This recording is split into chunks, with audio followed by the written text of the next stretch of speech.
안녕하십니까, 건강입니다. 앞 시간에 이 안욕따라 삼약 삼보리까지 이제 설명을 드렸는데, 종합적으로 보면은 환상을 깨어버린 상태, 그 다음에 선적인 경지, 초선, 이선, 삼선, 사선, 그 다음에 지혜의 측면, 천안통, 숙명통, 우진통, 이 단계를 거쳐서 연기의 고찰을 살피고, 그 다음에 안욕따라 삼약 삼보리를 증득하셨다. 그렇게 이제 설명이 되어졌죠. 그렇다면 이 안욕따라 삼약 삼보리, 깨달음의 경지라고 하는 것은 어떤 것이냐? 누차 말씀드리지만 유감스럽게도 이 부분에 대한 설명은 거의 나오지를 않습니다. 부처님 생애를 다룬 경전에서. 사실 이거는 뭐 다루고 있지 않다가 아니라 다룰 수 없는 것으로 보면 훨씬 더 이해가 빠를 겁니다. 물론 이제 그 열반의 세계를 설명하면서 열반이라는 것은 번뇌가 다 소멸된 고요하고 맑음의 이 단계, 텅 빈 세계이다, 이렇게 이제 설명되어 있는데, 텅 빈 세계에 대해서 뭐라고 설명을 하겠습니까? 텅 빈 세계에 대한 것은 무슨 설명을 갖다 붙이면 좀 이상해지는 것이죠. 그런데 이것을 이제 대승경전이든 아니면 선사들의 말씀이건 한번 어떻게 표현되고 있는지 그것을 한번 살펴보자, 이런 이야기입니다. 먼저 법화경 방평품에서는 이렇게 설명됩니다. 더없이 큰 과보와 각가지 본성과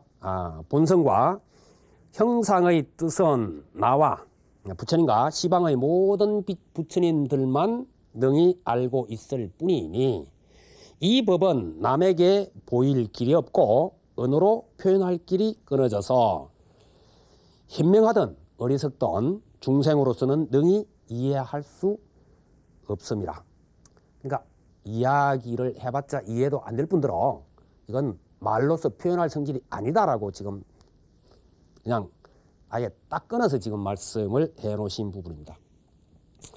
좀 더 자세하게 설명하고 있는 쪽으로 나아가 보면은 원각경 가운데 스님들이 가장 좋아하는 보안장, 원각경 보안장이라고 스님들이 많이 독송하십니다. 요즘에는 불자님들도 이거 보안장을 많이 독송하시죠. 그것을 좀 추려서 말씀을 드리자면 이렇습니다. 보살과 말세 중생이 환상을 파악하여 그 환상의 허물로, 이 이제 환상이란 말은 경전에는 환으로 표현되어 있습니다. 환상의 허물로 파노라마처럼 펼쳐지는 영상이 사라져 버리게 되면은 원각의 청정함에 이른다. 그 깨달음이 원만하고 밝음으로 마음의 청정이 나타나고, 마음이 청정함으로 보이는 경계가 청정하고, 감각기관이 청정하고, 인식이 청정하다. 깨달음의 성품은 청정하고 평등하여 온 법계에 가득하다. 여기에는 더 이상 닦을 것도 없고 성취할 것도 없으니 원각이 널리 비치고 정멸해서 차별이 없다. 이 가운데에서는 겐지스강 모래수 같은 부처님 세계도 허공꽃이 어지럽게 일어나고 쓰러지는 것 같아 생사와 열반이 지난 밤 꿈과 같은 줄 알 것이다. 생사와 열반이 일어나는 것도 없고 없어지는 것도 없으며 오는 것도 없고 가는 것도 없다. 증득된 바가 얻을 것도 없고 잃을 것도 없으며 취할 것도 없고 버릴 것도 없다. 증득하는 사람도 없고 증득되어지는 경계도 없어 모든 법의 성품이 평등하여 무너지지 않는다. 자, 그 경지에 대해서 상당히 자세하게 설명하고 있습니다만 이 감이 안 잡히는 이야기죠. 따라서 아무리 자세하게 설명해도 사실은 그 경지가 되기 전에는 이게 감이 안 잡히는 내용들입니다. 이러한 내용들은 이렇게 이제 좀 비교적 자세하게 설명하고 있는데, 여기에서 좀 그 구체적으로 설명되어도 이해되지 않는 부분을 핵심을 잡아서 이야기하고 있는 이 부분도 물론 이해되기가 뭐 이해의 세계는 아닙니다. 물론 그것을 이제 선사의 그 어록에서 한번 보도록 하면은, 제가 언젠가 한번 그 예를 들어 드린 적이 있는데, 육조 스님의 제자 가운데 하룻밤 자고 깨달았다고 하는 영가 형각선사가 있습니다. 이 영가 형각선사의 정도가 가운데서 밑구절을 소개를 해드릴까 합니다. 영가, 현각, 선사의 그 정도가 도를 정득한 노래다 이런 말이죠.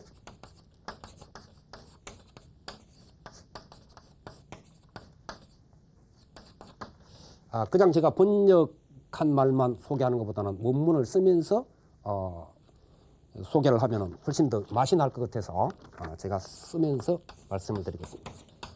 군불견가, 이게 이제 참 핵심적인 말입니다. 그대는 보지 못했는가, 그대 알지 못하는가. 그러니까는 보지 못한 사람에게는 사실은 소용없는 말입니다. 이거 봐야 된다 이런 얘기죠. 궁극적으로 이 말 한마디에 그대 자신이 깨닫지 않으면 아니 된다는 말을 갖다가 함축적으로 첫 마디에 써놓고 있는 말이죠. 절학무의 한도인은 그랬어요.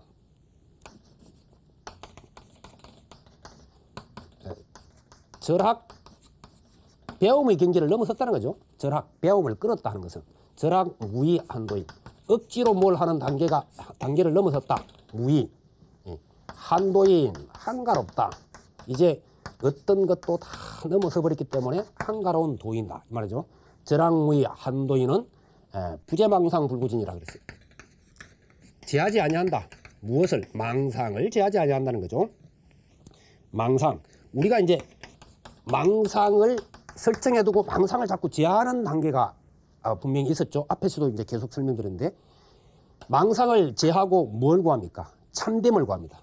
그런데 여기서는 깨달음의 단계에서 보면은 불구진, 뭐 진리의 세계니 참된 세계니 하는 것을 구하지도 않는다는 거죠. 망상을 제거하지도 않고 참됨을 구하지도 않는 단계입니다. 그럴 필요가 없다는 것이 아니고 그것을 넘어선 단계라는 이야기입니다. 이제 이런 구절을 잘못 이해하면은 그렇지 뭐 이대로 살면 되지 이제 이렇게 생각해 버리는데, 그것은 굉장히 잘못 받아들이는 것이다 이런 이야기죠. 무명실상이 적불성이요. 무명, 앞에서 무명 나왔죠. 12년 가운데 가장 근본적인데, 이 무명이라고 하는 이 단계의 실성, 본 성품, 참된 성품, 무명을 일으키고 있는 참된 성품, 무명실성이 즉 불성이요. 그것이 부처 성품이다 이런 거죠.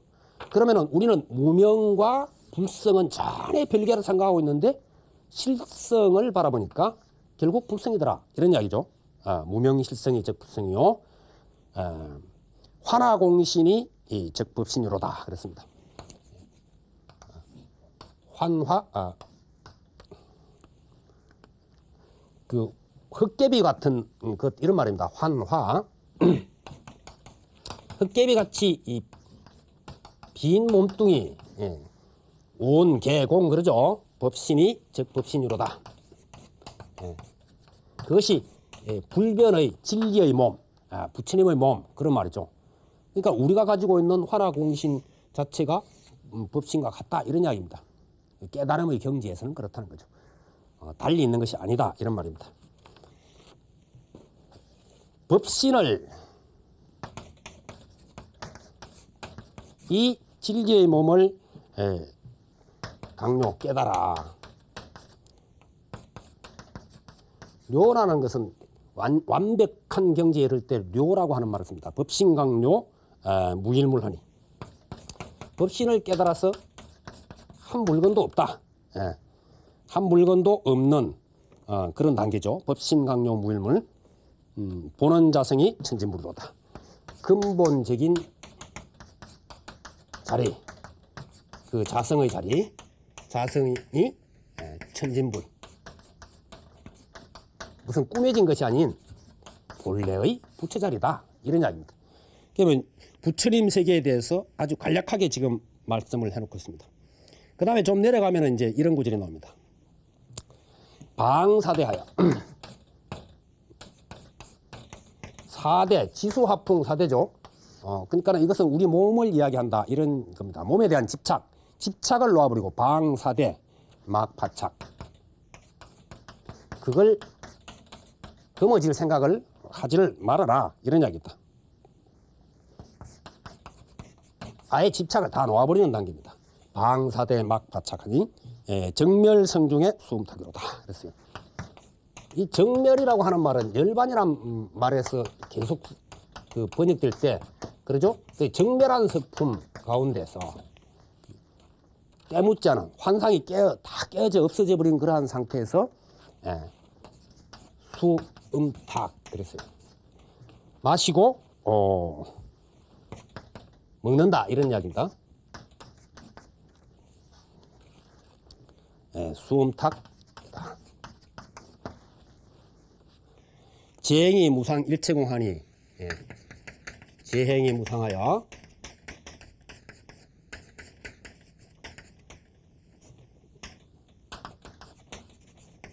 일체가 다 공하니 재행무상 일체공하니 즉시 열의 대운각이로다. 이것이 곧 열의 대원각이다. 원각, 원만한 깨달음의 자리 이런 말이죠. 그러면 깨달음의 자리에 대해서 이와 같이 지금 설명을 해두고 있습니다. 상당히 뭐 좀 함축적이면서 명쾌한 설명을 하고 있습니다만은 근데 이제 저 혼자 하는 얘기인지 모르겠습니다. 어쨌거나 이런 구절을 봐도 우리가 상식적인 성이나 혹은 뭐 교리적 측면에서 이것이 금방 다가올 수 있는 성질은 분명히 아니라는 거죠.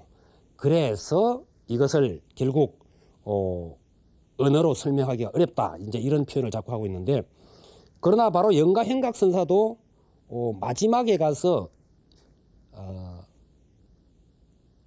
경고를 하고 있습니다.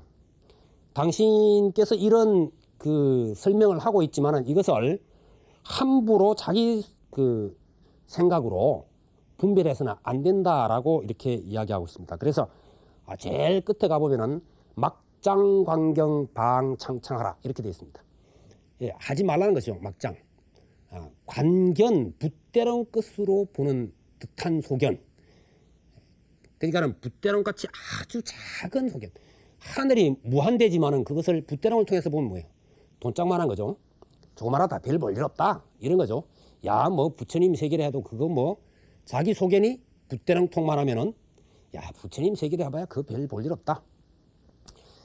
그러니까 부처님의 세계를 이해하지 못한 사람의 입장에서는 흔히 망발을 하는 거죠. 야 뭐 그 부처라 해봐야 그거 뭐 인도에서 뭐 한나 태어났던 좀 똑똑한 인간에 불과하잖아. 이런 식으로 이제 깔아뭉개는, 물론 이거는 이제 불교를 뭐 무시하려고 하는 사람들이 흔히 쓰는 말이지만은 결국 그러한 말 자체가